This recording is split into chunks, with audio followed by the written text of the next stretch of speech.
دجال پیدا ہو چکا ہے اور وہ کسی جگہ پہ چھپا ہوا ہے. دجال ایک پرسنالٹی ہوگا. اس کے بارے میں نبی پاک صلی اللہ علیہ وسلم جب ڈرایا کرتے تھے تو صحابہ کرام کہتے کہ ہم بعض اوقات اتنا ڈرتے کہ ہمیں لگتا تھا کہ ابھی کہیں سے نکل آئے. جانور نما انسان یا انسان نما جانور، اس کا نام انہوں نے پوچھا. اس نے کہا میرا نام ہے جساسہ. قسطنطنیہ جو ہے یہ مسلمان جو ہے عیسائیوں سے آزاد کروائیں گے. اس کا مطلب یہ ہے کہ قسطنطنیہ ایک دفعہ عیسائیوں کے قبضے میں جانا ہے. دجال سے لڑے گا کون؟ مہدی کے ہاتھ پر جو بیعت جب ہوگی تو مسلمان 3 حصوں میں تقسیم ہو جائے گی. اس کا سب سے بڑا دجال کا فتنہ کیا ہوگا؟ دنیا کے سب سے بڑے انسینٹیوز اس کے پاس ہوں گے. سورہ کاف کا دجال سے کیا تعلق ہے؟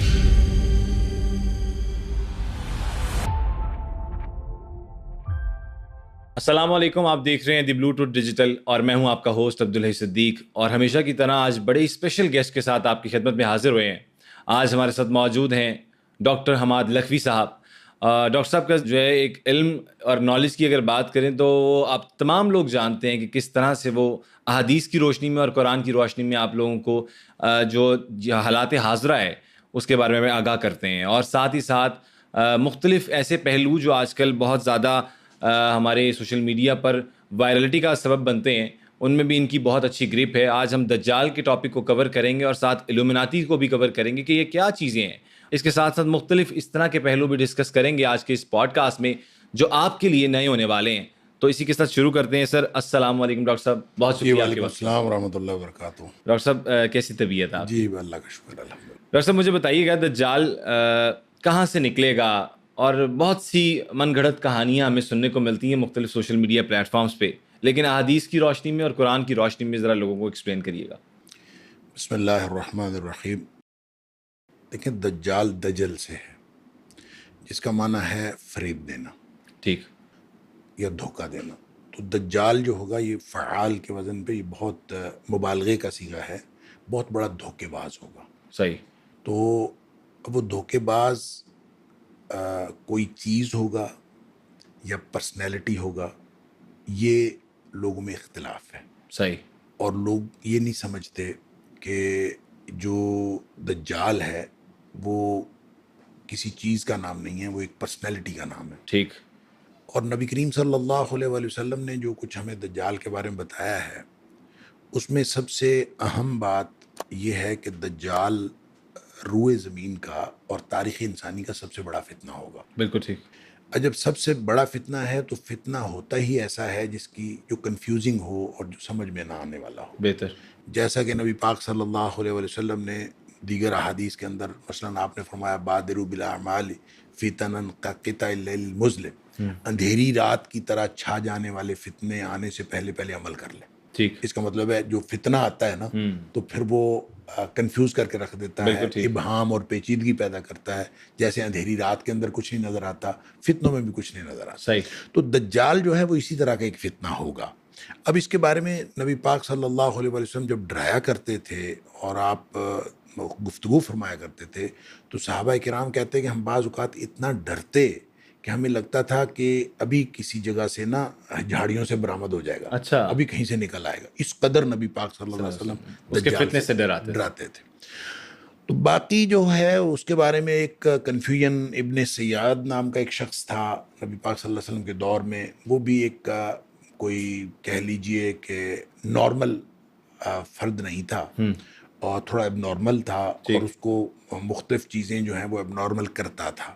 تو اس کے بارے میں بعض لوگوں کو خیال ہوا کہ یہ دجال تو نہیں ہے. اچھا.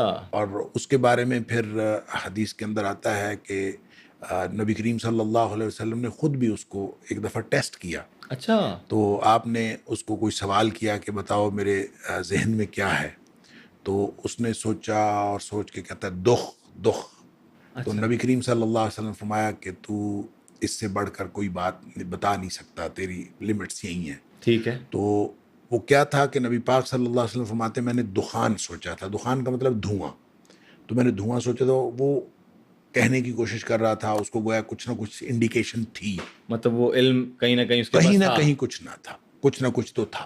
ٹھیک، لیکن بہرحال نبی کریم صلی اللہ علیہ وسلم نے اس کو دجال قرار نہیں دیا، بہتر، اور وہ خود بھی صحابہ کرام سے، بعض عبداللہ بن عمر رضی اللہ تعالیٰ عنہ، مختلف لوگوں سے وہ شکایت کرتا تھا کہ دیکھیں مجھے لوگ دجال سمجھتے ہیں، حالانکہ میں دجال نہیں ہوں، کیونکہ سب سے بڑی بات یہ ہے کہ نبی کریم صلی اللہ علیہ وسلم نے فرمایا کہ دجال مدینے میں داخل نہیں ہو سکے گا، جی، اور میں مدینہ میں میں رہتا مدینہ میں ہوں، رہتا تو ہوں، میں دجال کیسے ہو سکتا کیسے ہو سکتا ہوں، تو اس بالکل طرح کی اور بھی بہت ساری باتیں، اور پھر دجال کی کوئی اولاد نہیں ہوگی، میری اولاد ہے، اور مختلف اس نے باتیں بتائیں. تو بہرحال اس کے بارے میں اس کی جو بعض ما فوق الفطرت حرکتوں کی وجہ سے لوگ اس کے بارے میں یہ بات کرتے تھے، صحیح، شکل و صورت کے اعتبار سے بھی ایسا تھا. تو یہ گویا ہر دور میں کوئی نہ کوئی کنفیوژن کریٹ ہوتا رہا ہے.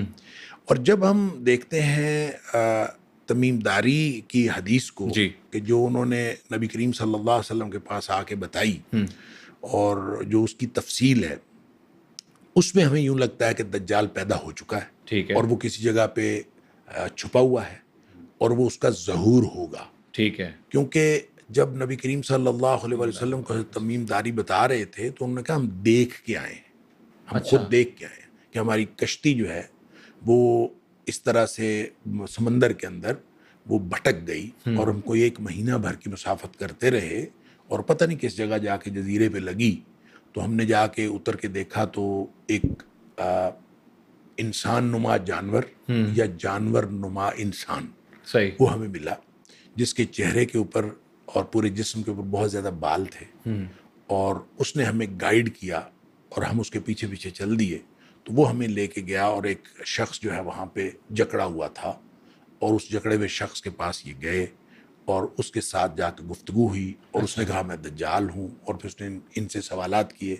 مثال کے طور پر اس جو نشانیاں نبی کریم صلی اللہ علیہ جی، وسلم فرمایا کہ بعض جو فلسطین کے باغات ہیں ان کے پھل وغیرہ کی بات ہے کہ ان کے باغات پھل دینا بند کر دیے ہیں ٹھیک ہے، یا ابھی پھل دے رہے ہیں.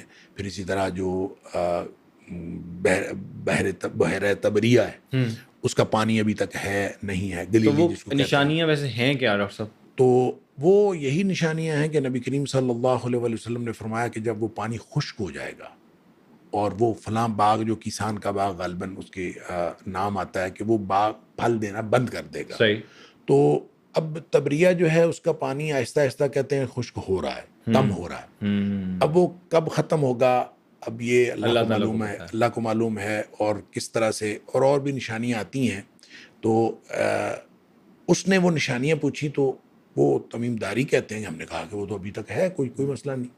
تو اس نے پھر یعنی گویا وہ انتظار کر رہا تھا اس بات کا کہ وہ ختم ہوں گی، یہ نشانیاں پوری ہوں گی، تو پھر میں یہاں سے نکلوں. صحیح، تو بہرحال اس کے بعد یہ لوگ آ گئے. اس جانور نما انسان یا انسان نما جانور کا جو معاملہ ہے وہ بھی بڑا عجیب و غریب ہے. اس کا نام انہوں نے پوچھا، تو اس نے کہا میرا نام ہے جساسہ.